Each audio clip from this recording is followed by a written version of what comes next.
Saya mencoba menyimak dengan baik pernyataan Profesor Tono Saksono dalam sebuah wawancara tentang bagaimana ia akan mati-matian membela Roy Suryo yang kita tahu adalah orang yang paling ngotot untuk menyebut bahwa hasil penelitiannya itu menyimpulkan ijazah Jokowi 99,9% adalah palsu.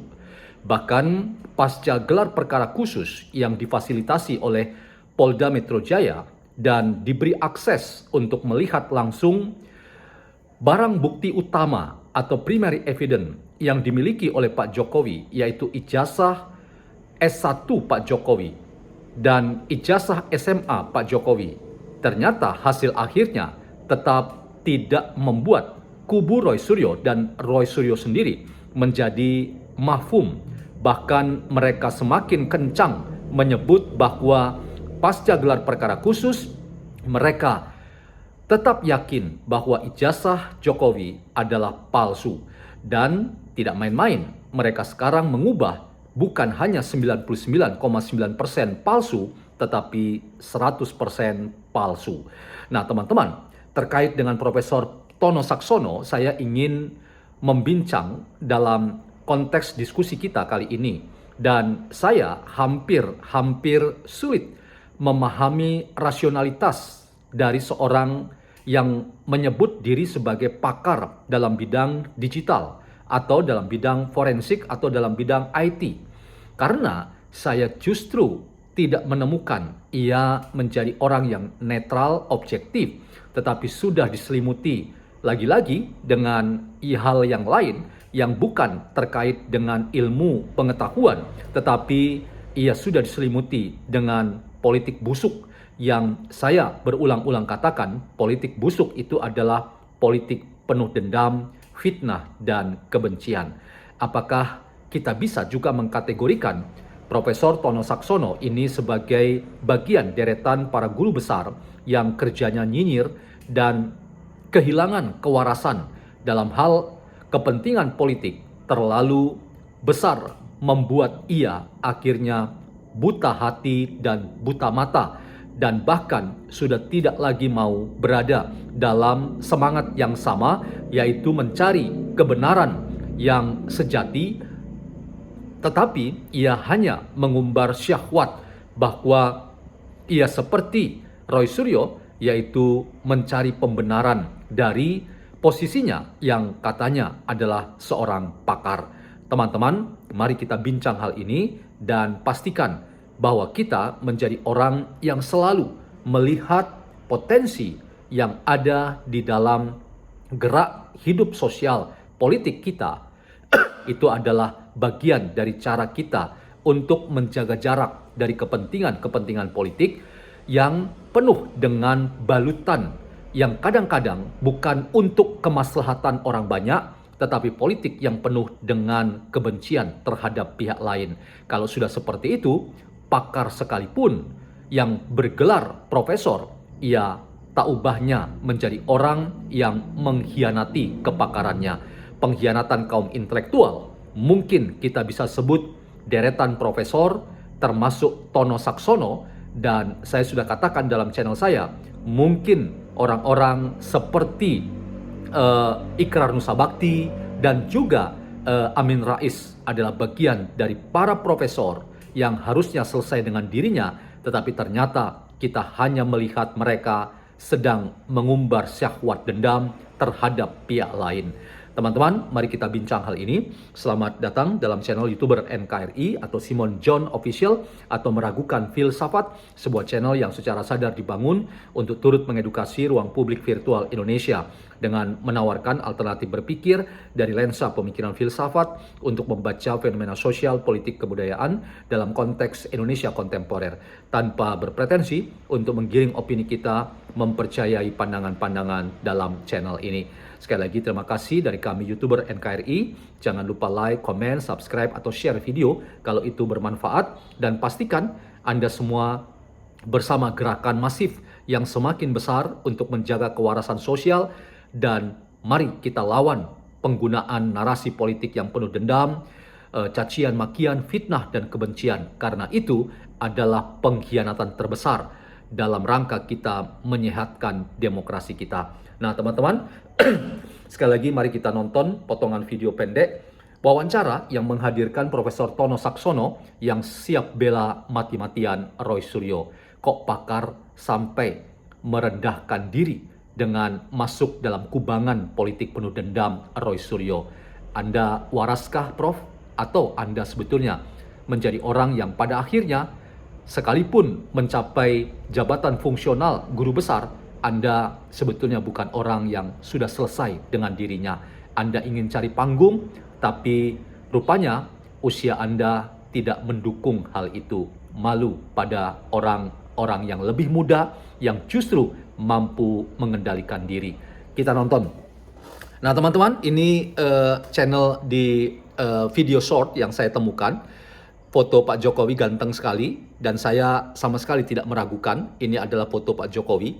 Karena teman-teman, kalau kita cukup waras ya dan tetap menjadi orang yang positive thinking dan apresiatif, kita merasa bahwa foto ini tidak pernah meragukan kita. Ini foto Pak Jokowi dan orang selalu mengalami transformasi dari usia muda sampai pada usia tertentu, dan ketika ada perubahan pada foto-foto kita, itu bagian dari sesuatu yang alamiah, natural saja. Dan kita tidak pernah ragu bahwa foto ini adalah foto Pak Jokowi. Apakah ini Dulmatno? Tidak. Apakah ini Hari Mulyono? Tidak. Dua isu itu sekalang hilang dan muncul sebuah isu baru pasca gelar perkara khusus bahwa ini bukan wajah Pak Jokowi. Lalu wajah siapa? Nah, mari kita bincang hal ini, kita nonton pernyataan Tono Saksono yang kita lihat bersama-sama. You and me. Prof. Tono dengan keilmuan dan kepakaran yang Prof miliki akan membela habis-habisan Roy Suryo. Iya, saya kira insya Allah ya. Termasuk siap dengan konsekuensinya, Prof? Siap mental. Pelajaran bagi bangsa ini bahwa nggak boleh kebenaran itu diperkosa semena-mena seperti itu oleh penguasa yang seharusnya bersikap netral. Terkait jasa Jokowi menyangkut font yang digunakan, yang terkait dengan keluarnya ijazah tersebut tahun 1985. Iya. Kemudian kode ijazah. Iya. Nah, Prof melihat apa dari dua isu ini? Saya lulus, master saya itu 84 di Amerika. Oke. 85 saya pindah ke London. Saya lulus tahun 88. Jadi dalam 86 sampai 87 saya proses penulisan disertasi saya kan di situ. Itu yang namanya Times New Roman belum ada. Font itu belum Belum ada. Sebagai doktor dan pakar fotogrametri tadi, bagaimana Prof Tono melihat kasus ijazah Jokowi? Jadi kalau untuk memeriksa ijazah itu lebih sederhana karena konstruksinya 3 dimensi kan, hanya 2 dimensi aja. Jadi kalau ada ini foto bisa mengukur misalnya jarak mata kiri ini dengan mata kiri ujungnya, bagian luar. Mata kanan dalamnya dengan dalamnya, kita ukur ya. Kemudian antara yang ini dalam, yang ini luar. Ini dalam dengan ini luar. Antara cuping, antara ujung bibir dengan ujung bibir sini, ujung bibir sini. Ketebalannya, semua bisa diukur. Dan ada ratusan detail yang bisa dianukan gitu. Dan itu sangat sederhana kalau melihat fotonya itu agak mencurigakan ya. Sangat mencurigakan. Menurut Prof sebagai alumni UGM, apa yang seharusnya bisa dilakukan oleh UGM? Yang memiliki keahlian seperti ini di UGM itu banyak. Kenapa mereka tidak melakukan? Nah, ada 2 kemungkinan. Pertama, mereka takut. Atau mereka sebetulnya lebih percaya pada apa yang dilakukan oleh Rismon kan gitu. Ya, teman-teman, kita berhenti di situ supaya kita lanjut untuk diskusi. Nah, apa yang Anda bisa tangkap atau apresiasi atau catat ya dari pernyataan Tono Saksono ini? Saya merasa bahwa ada problem besar yang di satu sisi adalah seorang pakar dan saya terus terang tidak meragukan kepakaran Tono Saksono yang tentu saja ia tempuh dan peroleh kepakaran itu dari pengalaman studinya baik di Amerika maupun di London, Inggris. Dan saya terus terang sebagai orang yang memahami proses bagaimana kita memahami atau berhermeneutik, kita semua harus mengembangkan sebuah perspektif yang pertama-tama apresiatif ya, tetapi kemudian kita jangan lupakan bahwa apresiasi itu harus dibarengi dengan sikap kritis kita. Nah, dalam rangka sikap kritis kita, sekali lagi seperti pengantar saya di awal, saya terus terang ragu ya ketika Tono Saksono katakan akan membela Roy Suryo habis-habisan.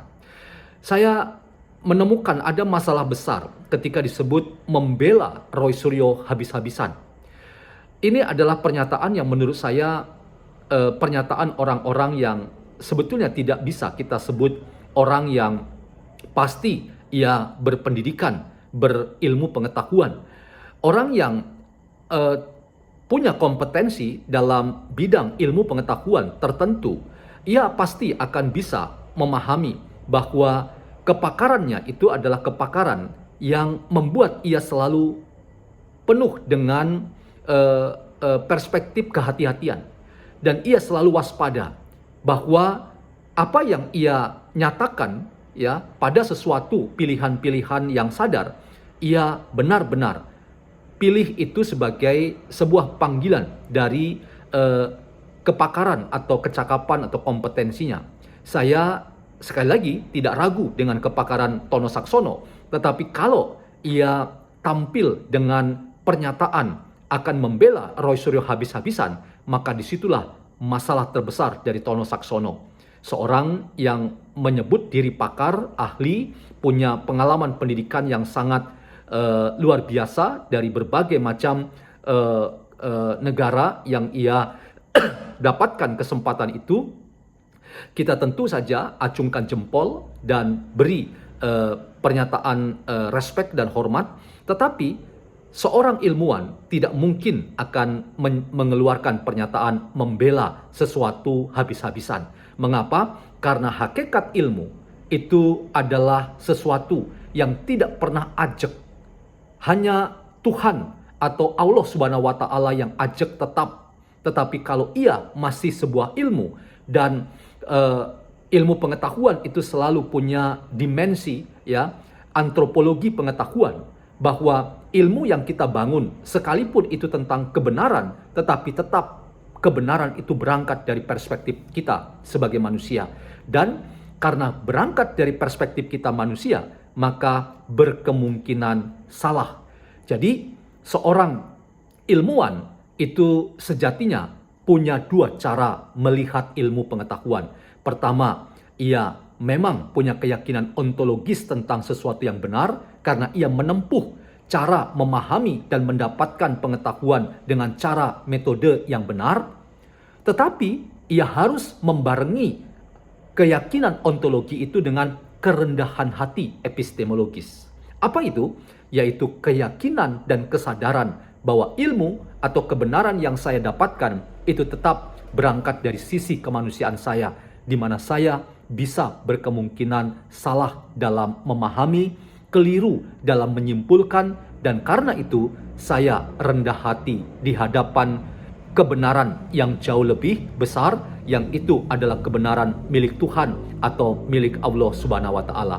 Jadi teman-teman, dalam konteks ini menurut saya Profesor Tono Saksono, kalau benar ia seorang profesor yang sangat mahfum dengan ilmu pengetahuan sebagai kompetensinya, ia akan waspada dan berhati-hati untuk tidak mudah mengatakan bahwa saya akan membela Roy Suryo mati-matian atau habis-habisan. Tidak ada, Prof, di mana kita membela sesuatu yang sebetulnya masih tanda tanya dengan kalimat membela habis-habisan atau membela mati-matian. Hanya mungkin agama, hanya mungkin tentang Tuhan yang bisa melahirkan pernyataan kita bela mati-matian dan kita bela secara habis-habisan. Tetapi kalau itu merupakan buah-buah penelitian manusia, maka kita tetap harus berhati-hati untuk tidak mengatakan membela habis-habisan terhadap sesuatu.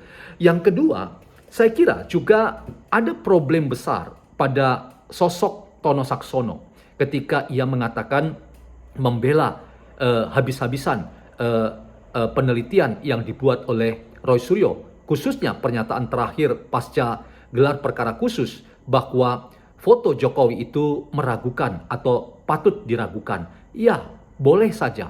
Tetapi foto itu ya yang belum terbantah dan Roy Suryo sengaja tidak masuk berbicara atau menyinggung soal itu adalah foto itu juga ada dalam proses ketika Jokowi maju dalam kontestasi Pilkada Solo, ketika ia melampirkan legalisir dari fotokopi ijazahnya yang ia peroleh dari Universitas Gadjah Mada. Lalu pertanyaannya, kalau ijazah Jokowi pada Pilkada Solo itu sama, lalu pertanyaannya, apakah Jokowi sedang membodohi kita atau membohongi kita? Apakah Jokowi sedang merekayasa cerita? Rasanya tidak, teman-teman. Bahwa foto itu sama dengan ijazah yang dilampirkan pada waktu kontestasi wali kota Solo. Dan itu berarti kembali ke kurang lebih 20 atau 30 tahun yang lalu. Nah, kalau ini kita bisa terima sebagai sesuatu yang benar juga, fakta tentang Jokowi, maka kita akan menjadi orang yang kemudian hati-hati dan kita tidak langsung menelan bulat-bulat pernyataan Roy Suryo. Apalagi Roy Suryo juga terbukti yang ia teliti dan menghasilkan buku bersama Rismond dan Tipa, yaitu buku Jokowi's White Paper. Ternyata itu bukan merupakan penelitian terhadap ijazah Jokowi yang telah disita oleh Polda Metro Jaya dan baru ditunjukkan pada 15 Desember itu. Jadi penelitiannya terkait dengan postingan Dian Sandi Utama itu juga bukan sebuah hasil dari ijazah Jokowi yang ia pegang, ia dapatkan atau ia kuasai langsung misalnya dari Pak Jokowi. Ternyata tidak. Jadi mengapa sudah menyimpulkan bahwa ijazah Jokowi itu palsu kalau ia sendiri, dalam hal ini Roy Suryo, itu meneliti dari postingan Dian Sandi Utama yang harus kita katakan itu bukan ijazah asli Jokowi. Dan yang aneh, ada banyak pakar seperti Tono Saksono, Ridho Rahmadi, dan Henry Subiakto kalau saya tidak salah, yang mencapai derajat keilmuan hingga pendidikan S3 bahkan sampai S4 sebagai profesor. Ternyata mereka tidak menunjukkan apresiasi yang baik terkait dengan bagaimana kerja-kerja yang dilakukan dalam tahap penyidikan oleh Polda Metro Jaya terkait dengan isu ini. Misalnya bahwa tidak ada pernyataan Tono Saksono misalnya mengkritik juga Roy Suryo bahwa penelitiannya itu diragukan dan tidak ilmiah, dan kemudian ada reaksi misalnya dari Rismond yang sakit hati karena disebut oleh kepolisian sebagai penelitian yang tidak ilmiah, ya karena tidak mengindahkan atau menghormati etika penelitian dan etika publikasi yang nilai keutamaannya itu adalah respect to person terhadap individu yang kebetulan ijazahnya diteliti, yaitu ijazah Presiden ke-7 Joko Widodo. Jadi kalau ini tidak dipahami, maka saya ragu bahwa Tono Saksono sedang memberi edukasi yang mencerahkan. Ia sebetulnya sedang mabok oleh politik penuh dengan konspirasi terkait dengan penggunaan narasi yang penuh dendam, fitnah dan kebencian. Jadi maaf Prof, Anda mungkin sedang mempertontonkan kemabukan Anda karena Anda tidak kritis dan Anda tidak mampu menjaga jarak dan bahkan mengaminkan penelitian Roy Suryo seolah-olah itu sudah benar dan itu satu-satunya yang tidak mungkin dibantah oleh yang lainnya. Seperti pernyataan Ridho Rahmadi yang menegaskan bahwa sulit membantah penelitian RRT misalnya. Apa yang sulit dibantah kalau itu masih masuk dalam bagian dari antropologi pengetahuan di mana kita dipanggil memiliki kerendahan hati epistemologis. Jadi banyak profesor-profesor yang menurut saya mereka sebetulnya sedang melacurkan ilmu pengetahuan. Mereka sedang merendahkan ilmu pengetahuan. Karena apa? Mereka terjebak pada politik penuh dendam dan kebencian. Kalau sudah seperti itu, ya jangan kemudian mempertontonkan itu kepada pihak lain.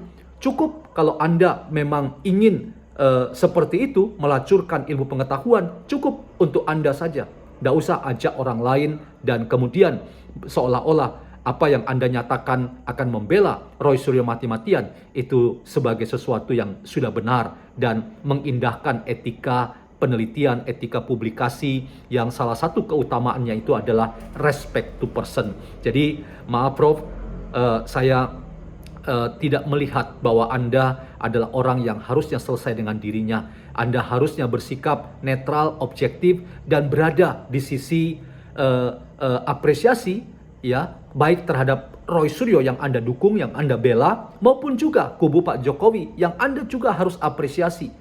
Sebaliknya juga, Anda harus mengkritik Roy Suryo sebagaimana Anda juga mengkritik misalnya Pak Jokowi. Jadi, kalau tidak seperti itu, maka Anda termasuk deretan profesor-profesor nyinyir yang terus-menerus ya membesar-besarkan sesuatu yang sama sekali tidak logis dan tidak mengedukasi. Selain Anda sebetulnya sedang mempertontonkan kemabukan dari ilmu pengetahuan yang seolah-olah Anda pakar, tapi sebetulnya Anda bukan pakar yang mampu mengedepankan etika penelitian yang salah satunya adalah hormat kepada nilai-nilai kemanusiaan yang itu Anda tidak pertontonkan.